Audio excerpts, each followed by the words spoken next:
11 милиони евра во имот се стекнати легално и не се сите на Сашо Мијалков. Вака неговите адвокати го бранат пред јавноста, пред која велат се прави лажна перцепција за екс-началникот на УБК, кој во моментов е во притвор поради обвинението за предметот познат како плацевина водно. Дел од имотот е под хипотека на банка, што представува уште една гаранција дека парите се чисти, дека произлегуваат од кредити.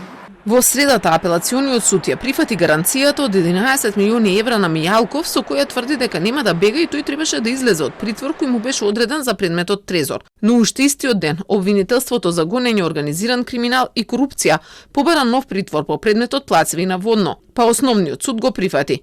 Обвинетиот Сашо Мијалков во еден подолг период ја извршувал функцијата директор на УБК, преку која функција создал блиски врски со поголем број лица вработени во разузнавачки и контраразузнавачки служби во регионот, но и со разузнавачки служби во Израел. Ваквите познанства му овозможувале реално да побегне од државата без патна исправа во секое време. Поради ваквото решение, адвокатите веќе го известили израелскиот амбасадор во Загреб, кој е надлежен и за Македонија. Го повикаа државниот обвинител да реагира на пишувањето и на министерот за правда Маричик.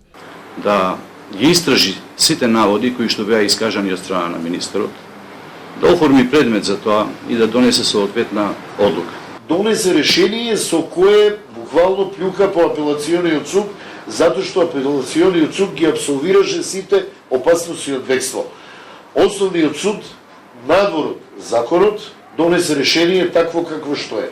Мијалков со второто решение на кривичниот суд остана во притвор во кој од февруари годинава, но сега се чека одлука по жалба која треба да ја донесе апелациониот суд, истиот кој претходно сметаше дека тој нема да бега бидејќи има гаранција за тоа.